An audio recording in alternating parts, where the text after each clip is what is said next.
All right, so moving on to week 3 predictions. A lot of people are saying that this is going to be an underwhelming week. And you know what I have to say to that? You are a casual because there's no such thing as an underwhelming week in college football. That's right. Guys, we got a handful of single-digit spreads here between Power 5 opponents on the board. And I think it's still going to be a fun week. So let's start with Penn State at Illinois. Illinois, of course, coming off that loss Friday night to Kansas. So this game definitely lost a little bit of steam from what it potentially could have been. But Penn State's a 14-point favorite on the road. This is going to be Penn State's first road game of the year, their first big test for Drew Aller against a pretty good Illini defensive line. What do you guys think is going to happen here? I don't think we're going to need multiple overtimes. I'm going to take Penn State both ways. I just really don't have faith in Luke Altmaier. I mean, that Kansas defense was feasting. And I do remember Zan alluding to in win totals, he wasn't too impressed with their defensive front. Now you're going up against Penn State, who is just talented across the board. I think this is going to be a convincing win for the Nittany Lions. Penn State both ways. Same reasons that Gonzo just alluded to. Much more of a quality team. And I mean, Kansas got them by 12. I think Penn State's a better team than Kansas all around. I just don't see it in the cards for Illinois. And no faith in the Illini here. So they don't have Ken Peoples. They don't have Ken Peoples, but you know what? West Virginia had a pretty good offensive line, probably one of the better offensive line Penn State's going to see. But other than that, West Virginia doesn't really have a whole lot of much else. I don't know. We'll see how Drew Aller does on the road. It's his first true road game as a full-on, like he is the guy starter at Illinois. I think despite the Kansas loss, the Illini are going to put up a good fight in this one. I expect a good performance from Illinois. I wish I could get a hook here on this 14, but I'm going to be the Illini homer once again. I'm going to take Penn State to win, but I think Illinois is going to keep it somewhat close. I think they will be able to keep it within 2 touchdowns.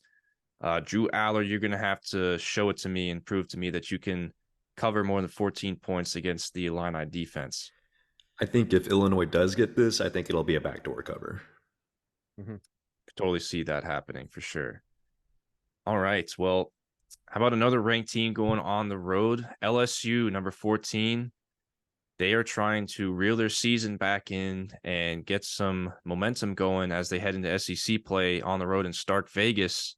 The Bulldogs coming off a instant classic in OT against Arizona. This is an interesting one. Which one of these teams is going to show out here in this game? LSU's a 10-point favorite. Gonzo, what do we got? So with the 11 a.m. kick, I will roll with my Tigers to win the game outright. As for the spread, I am nervous. I'm like terrified of backdoor, but I'm going to take LSU to cover the 10. So this game makes me nervous, more so because I think people fail to recognize that, yes, the Arizona game was close, but Arizona also has a very good offense. LSU's offense doesn't look as good as I thought it would, or at least in the first week versus FSU. LSU has been a little bit disappointing. I think they're going to need to get a bounce back game right here, and I think that they will get a bounce back game here, so I'm going to pick LSU to win this game. And then I kind of agree with what Gonzo was saying earlier about Zach Arnett being a bit of a lame duck coach. I think he's a good defensive coordinator. I don't know that he would be a good coach, though, good head coach. So he'll be in place in that particular moment. I think 10 points, I think this will be a lower scoring game. So the 10 points makes me a little bit nervous. Although I think LSU's defense is good enough to maybe keep that there. But I'm with Gonzo. I'm scared of a backdoor. But I still think LSU is a 10-point better of a team. So I'm going to go with LSU. I reiterate everything you guys are saying. Not very confident in this one at all. I don't really have a good read on this one. And it's just kind of hard to judge these two teams. Like how good is Arizona? Are they a little bit better than we thought? Is Mississippi State not as good as we sort of thought? Everything you said about Zach Arnett being, a lame duck coach here this year. Is LSU ready to hit the springboard and revive their season? They were messing around with Grambling there in the first quarter. Didn't watch it, but the scoreboard told me they were messing around with Grambling, then they got it together. They I've got it heard about a together, lot but of internal Jaden issues Daniels going had on 5 at TDs in the LSU. first half. Yeah, it was against Grambling, but yeah, I you mean, know, yeah, they're I've heard about a it's lot of Grambling. internal things going on with LSU, like team chemistry being off and whatnot. I don't know how much credence you put into that, but I think this is a game where I'm looking at LSU saying like, okay, this is going to be a good measuring stick for whether or not they are going to potentially revive their season or whether they are going to struggle and lose multiple games this year. I say, And like, they need to cover, like, it's very important for LSU not to just win this game, but to cover this spread to get confidence back going into the SEC schedule. completely agreed, and that's why I'm going to give Brian Kelly the benefit of the doubt. But like you guys said, I have reason to doubt here, but we're going to go LSU win and cover across the board. You know, Now I'm this telling you, one, if LSU wins this game and Miss State covers, I would be concerned for LSU. I really Yeah. would. I really like if that happens. I think they're not what we thought they were by any stretch of the imagination. Because there's a chance they could still be a great team, and FSU's just like that right now. But we'll see. This game will be very telling. I think you're right. It's a very good litmus test. speaking of a team that could be like that, is Kansas State like that team in the Big 12? Are they Texas's match this year in the Big 12 conference? Missouri, you almost pulled a Miami against Middle Tennessee last week, but you won the game. Granted, you're at home. Last year was not very great when you went out to Manhattan to play Kansas State, turned the ball over a lot. This year, the Wildcats are a 5.5-point favorite on the road at Missouri. I think this one is very interesting. I think this one's getting a lot of national hype because there's not a lot of high-profile games this week. Doesn't mean there's not a lot of good games. There's not a lot of high-profile teams playing each other. What do you guys think? I think this spread's too low. For me, it's an easy play. It's Kansas State both ways. I think Missouri will keep the game competitive if they'll play hard, but Kansas State, I mean, we only have a 2-game sample set. They're on an absolute heater right now. And the fact that you didn't overlook Troy for this game and obliterated them just tells that where Kleiman just has them right now. So I think K-State both ways. I mean, yeah, this line is sitting there at 5.5. So even just a touchdown with a missed extra point, and I still get the cover here. I mean, Kansas State, we saw what they did the first 2 weeks. We questioned what they lost on defense and how good they would be. They're still, ladies and gentlemen, they're so well coached that they're still a great team. As Gonzo alluded to, they smacked Troy in the mouth, and Troy is a contender for the Sun Belt Conference, which at the top of that league is no joke. We saw what App State did to North Carolina. So Kansas State is still here. I think Kansas State is in the top 3 this year. It's Texas, OU, K-State. I think K-State is going to go both ways here. I wouldn't be shocked if K-State ends up winning this by 13 or 14. Truly, I think Missouri is a better team this year. I think they have improved. But Kansas State's they're just them. They're just them.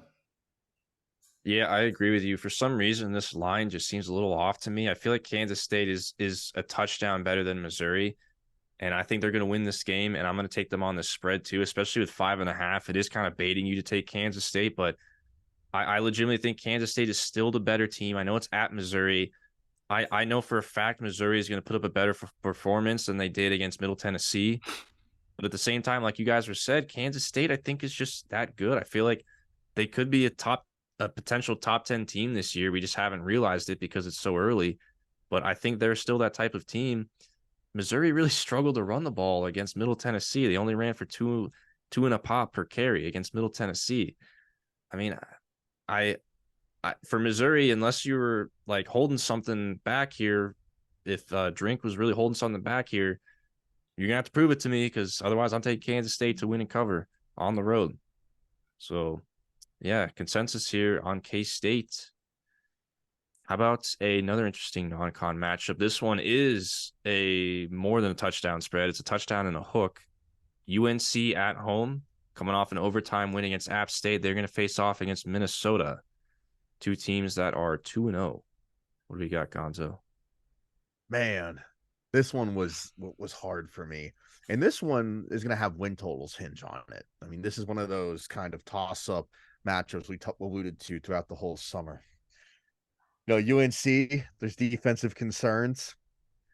Minnesota, I mean, you looked bad against a really what looks like a bad Nebraska, and nothing about Minnesota gives me confidence that you could keep in a shootout with Drake May and the boys. With that all being said, I'm going to take North Carolina to win the game at home. But with that hook, I'm going to have faith in the Greek rifle to keep this competitive and for Minnesota to cover.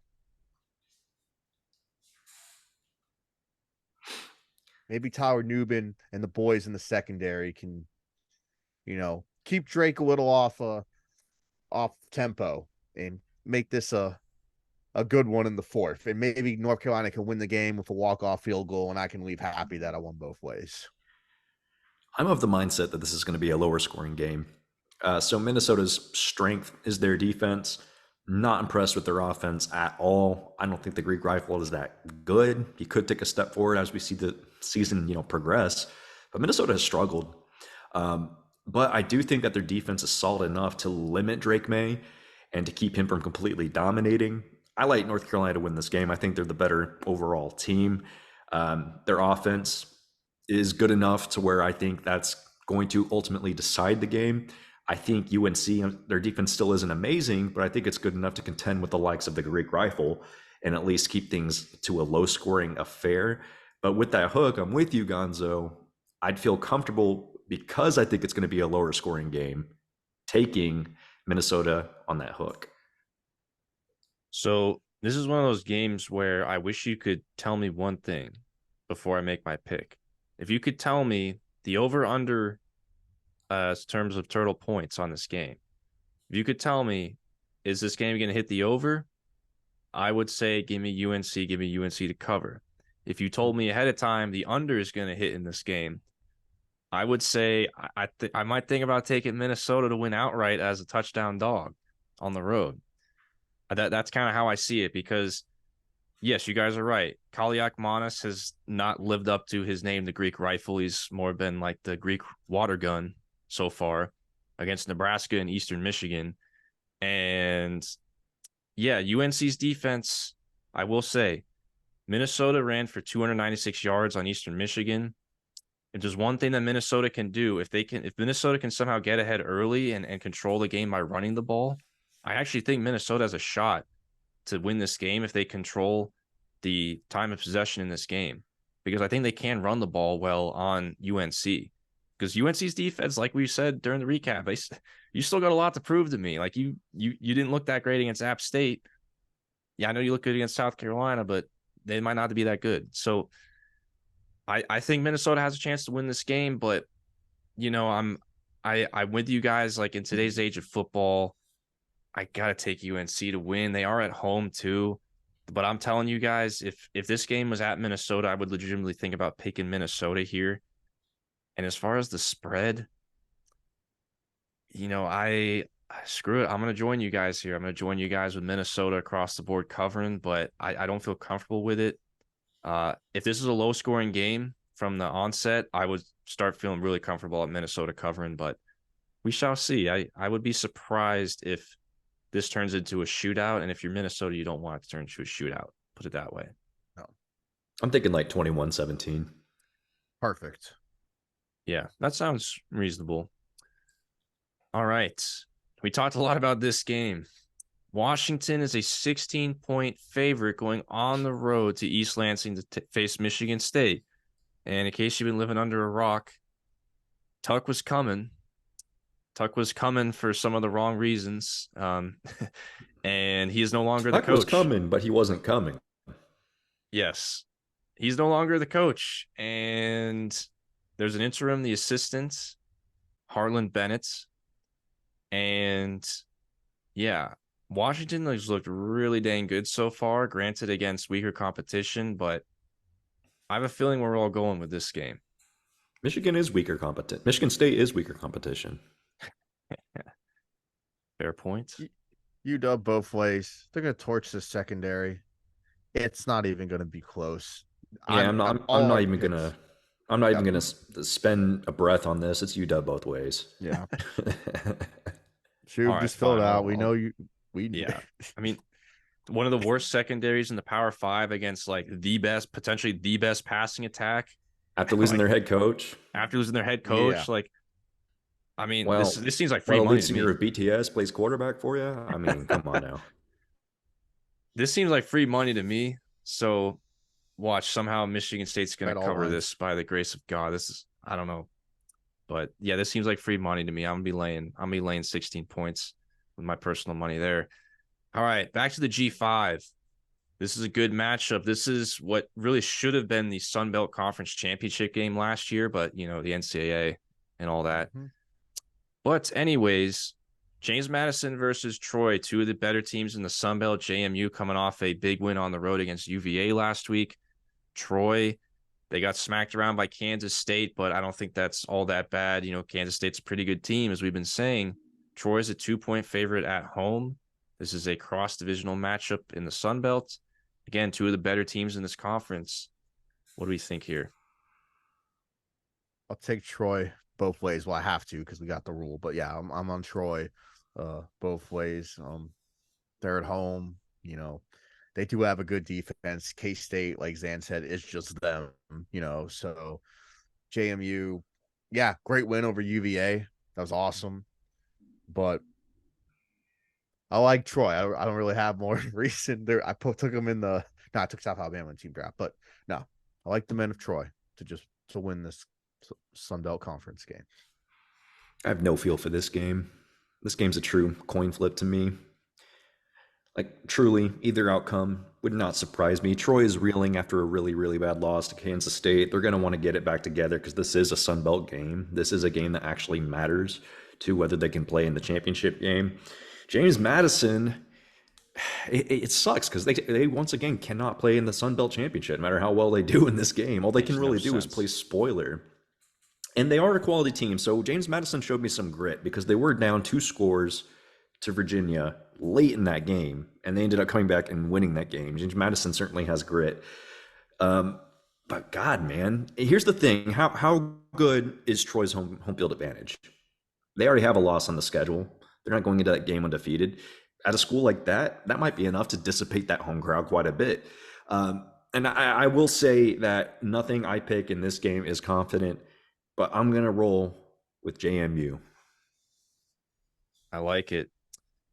Well, I know we've been hyping up Troy a little bit here and Kansas State, deservedly so, but let's not forget week 1, Stephen F. Austin hung a 30 burger on Troy. So it does give me a little bit of reason to be like, all right, wait a second. You had an FCS team drop 30 on you. Maybe the defense isn't quite as good as it was last year. Definitely, probably not. It's probably regressed. But we'll see. I know Stephen F. Austin is probably one of the better FCS teams, if I'm not mistaken. But I'm gonna go with Zan here. Actually, I give me JMU on the road. I just gotta trust JMU. Jordan McLeod is their new quarterback this year. He was the successor of Todd Centio, who's a great quarterback for them last year. Mm-hmm. So far, not so bad. I'm gonna go with JMU on the road here. I think again, not much to say about this one. I think I'd give the edge to JMU. I'm still susceptible of Troy's defense. Either outcome would not surprise me. It's going to be a good game. Yeah. All right. Tennessee on the road at Florida. Maybe some are a little surprised by the spread. They're only a 6.5-point favorite going into the Swamp to face Florida. Guys, what do we got here? Man, it's tough for me, but I'm going to take Tennessee both ways, even though they haven't won in the Swamp since 2003. I think Tennessee absolutely sold versus Austin Peay. I think they were looking ahead to this game, and it's going to mean something for them to come into the Swamp and get a dub. And I just think that the UFO line is still pitiful, even with some guys coming back. And I really don't think Graham Mertz can go toe for toe with Joe Milton and just that, really more so that offense. And so for me, I think the Vols win by at least a touchdown. And I mean like a touchdown. UF still finds a way to keep these games competitive. So I feel nice with laying 6.5 with the Vols, but I hate that I have to do this to my alma mater. So this is one of those spreads that's very trappy. That's 6.5 spread to a team that you would think is far superior to their opponent, even though they are going to go play in the swamp. And I think there was a little bit of a look ahead aspect with Austin P, but also this Tennessee offense, it's still good, but it is not what it was last year. Or at least what I've seen so far, it's not what it was last year. They've definitely taken a little bit of a step back. Florida has shown that they have some passing ability with Graham Mertz. They're playing at home. I think they're going to be pretty jazzed up for this. I think Florida circled this on their calendars. There's bad blood. It's a rivalry. I mean, this is an SEC East matchup. So this will go. This will be a very important game because, I mean, even though Florida hasn't really started the season the way they want to, the SEC is still open for them in the East if they can put things together. I'm going to take Tennessee to win this game, but I think Florida's going to cover it at home. All right, so we have a Florida cover at 6.5. Totally with you, Zane. This spread does seem very trappy here. So here's my thing about Tennessee. Is Tennessee the better team? Yes, they definitely are. But credit to college football nerds because I saw this tweet earlier on Saturday. Joe Milton averaged 5.9 yards per attempt so far through 2 weeks, which, you know, for an average quarterback, that's okay. Hendon Hooker last year at the same time was averaging 9.5 yards per attempt. That's a pretty big difference. What was the biggest pitfall that we talked about with Joe Milton?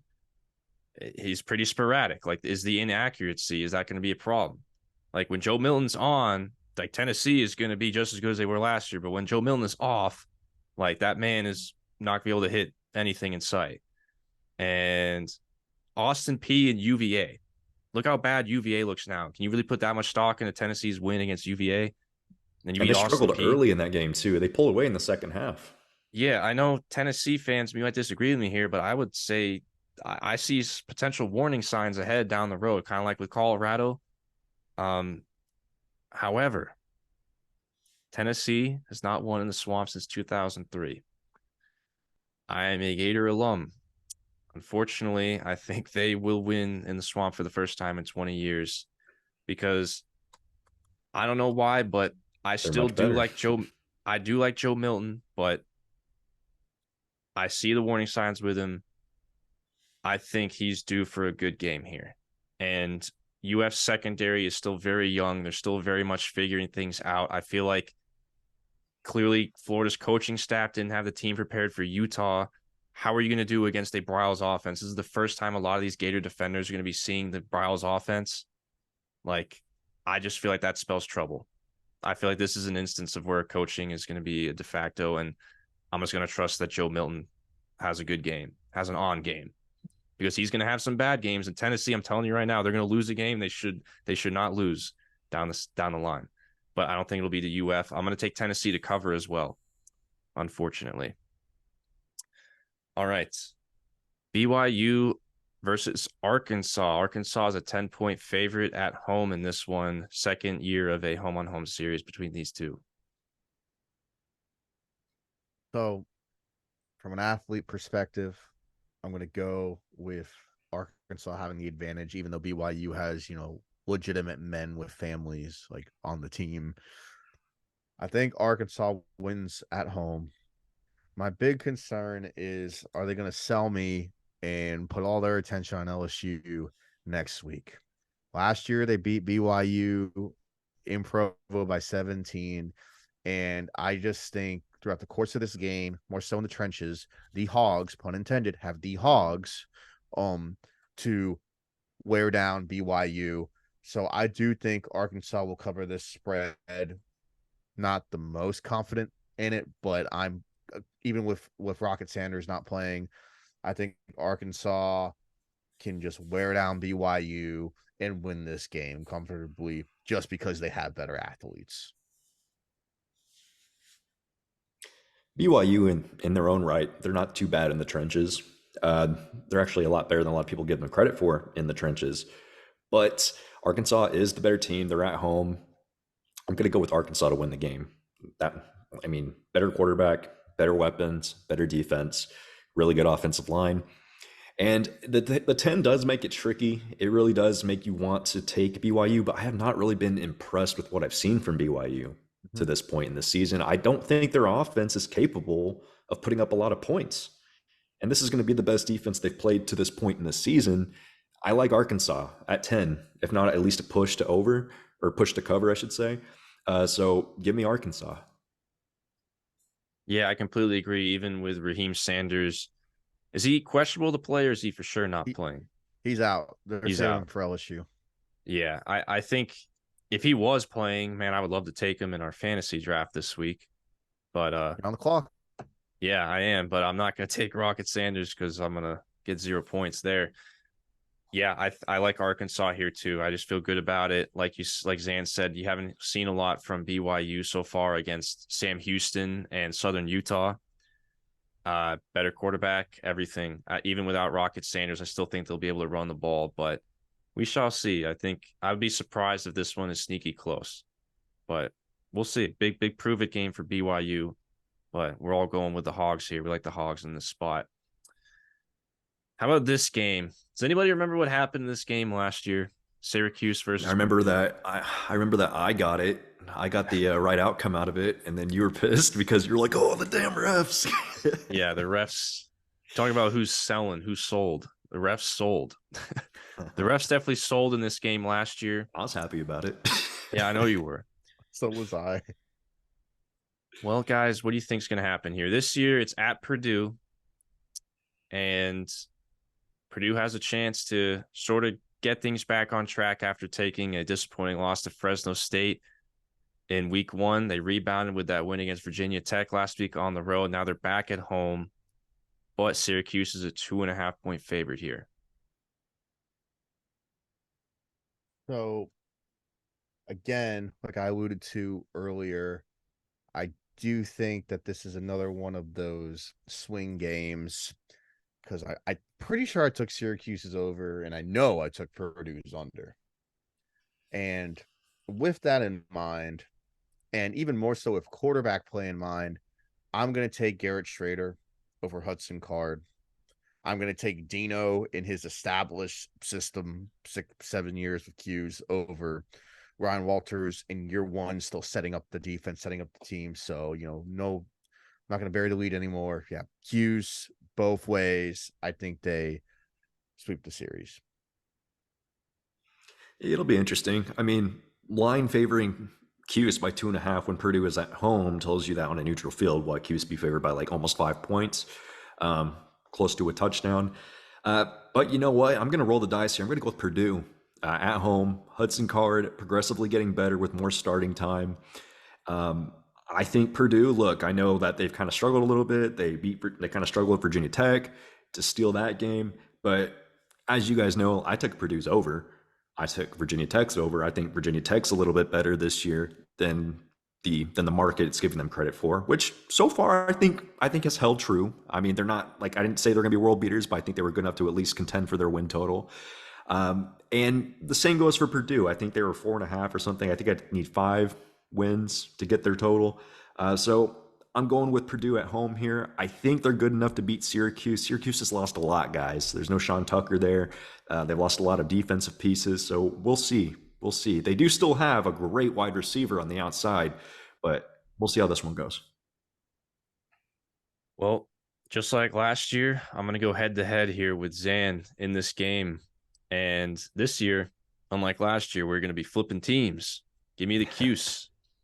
Give me the Cuse on the road in this one. And this year, just like last year, the refs are going to call it in my favor, and I'm going to beat both y'all on this. The refs are going to have some makeup calls for Purdue because they felt bad after last year. That's probably what's going to happen here. No, but I think in this one, this game is definitely going to get overlooked. Like, you're not going to a lot of people talk about this game, but I think these are two like solid quarterback. Like, I like the quarterback matchup. Garrett Schrader versus Hudson Card. Two guys that left better programs to play, and they're doing pretty solid at their respective schools here. But I'm for the same reasons that Gonzo said. I mean, Ryan Walters, you got to prove it to me. Do you have everything established? You got a veteran head coach in Dino, and I think Syracuse getting Purdue earlier in the year is probably a good thing. And I think they're going to go on the road and beat them. But this is a toss-up. I can definitely see that logic. So Gadsden's pretty good. Yeah, exactly. Gonzo Yeah, he is. Zane, your logic definitely checks out there for why Purdue would make a sense as a good pick here. But guys, the last one, we got another close spread. This one, I feel like this is going to be a good game. Like this is a great rivalry game. It was a great game last year, and we're playing it again this year. This time it is in Morgantown, which is arguably better because I think backyard brawl in Morgantown is definitely better than at Heinz Field. That's my opinion. But yeah, guys, West Virginia is coming for blood in this one. Neil Brown's coaching with his back against the wall.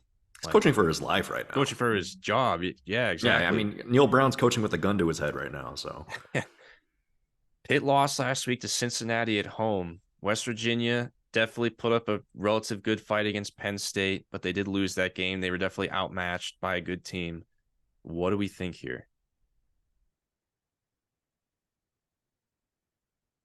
Regardless of how this season turns out for West Virginia, winning this game is what matters. This rivalry, it's huge, historic. I'm glad it's back. Give me the Nears across the board. I think Neil Brown keeps the pressure off for a little bit longer, and I think they get revenge on Pitt. They barely lost that game last year. West Virginia may not be as bad as we originally thought. I'm not saying they're good, but having this game in Morgantown is huge. That crowd is going to be raucous. It's going to be a fun game. Yeah. Take me home, country roads. look, one thing we talked about win totals is how depleted Pitt got on defense, especially their linebacking core. Lost a lot of really big pieces. I think that spells really good news for CJ Donaldson. I think that who's an absolute monster. I think that spells really good news for a mobile quarterback and Gary Green, who's trying to improve week by week. West Virginia has actually been looked a little bit better than I thought they would versus Penn State. I know Penn State still got the cover there very narrowly, but West Virginia still showed me something in that game. I think West Virginia is a better team than Pitt this year. I'm going to go with West Virginia. They're at home. We're about to do a West Virginia clean sweep across the board here on the Saturday Scholars College Football Podcast. I think we are. Give me the Nears. Well, I'll put it this way. I'm going with West Virginia. I feel pretty good about it, but at the same time, I'm very confident this is going to be like a one-score game that comes down to the wire. Like, you just know this is going to be a good game. It's a rivalry, man. I love it. Very underrated rivalry on the national scale. Last year, that game was phenomenal. It was like one of the very first games last year, and I loved it. I think same things in store for this year. Can't wait for the crowd and all that.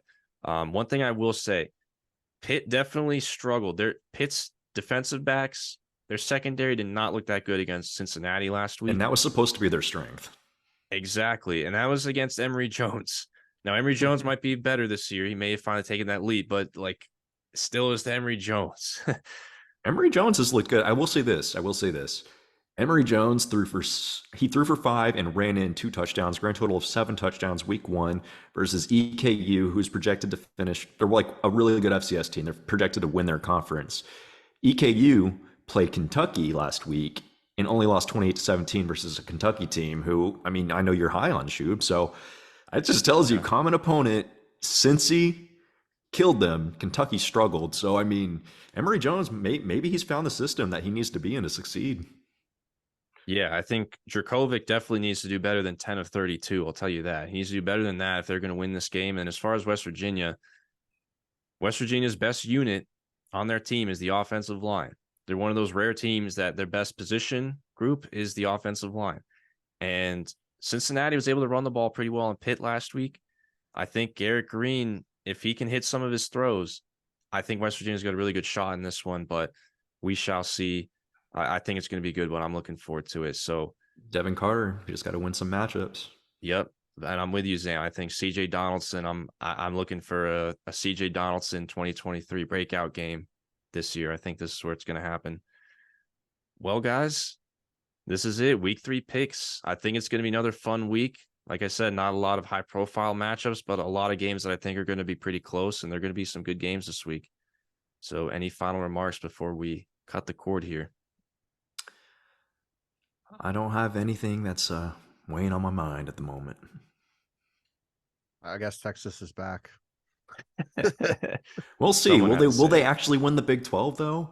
Like this like will Texas beat Alabama, ride cloud 9 and then still not make the Big 12 championship? That would be so Texas. That would be very Texas. Like the wouldn't it be hilarious? The cover 3 likes to do. The wouldn't be hilarious would be if Texas goes into Tuscaloosa, beats Alabama, dethrones the Tide, and then yet still doesn't win the Big 12. Loses to Kansas. Oh my god. Yeah, as an Oklahoma State guy, anyone but OU or Texas is a win for me at winning the Big 12. So Yeah.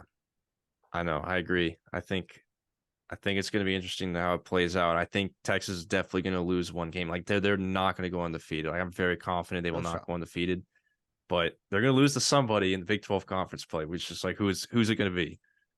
But anyways, good win for them though. Let's ride the high for Texas. I'm happy for their fans. They take it on the chin because podcasts like us give them a lot of crap, and it's very deserved. It is very deservedly so. But good win for them. I feel good for Sark. So, with that being said, guys, for Gonzo, Zan, and Shoob, this is the Saturday Scholars signing out. See y'all later and enjoy your college football Saturday. Horns down, baby.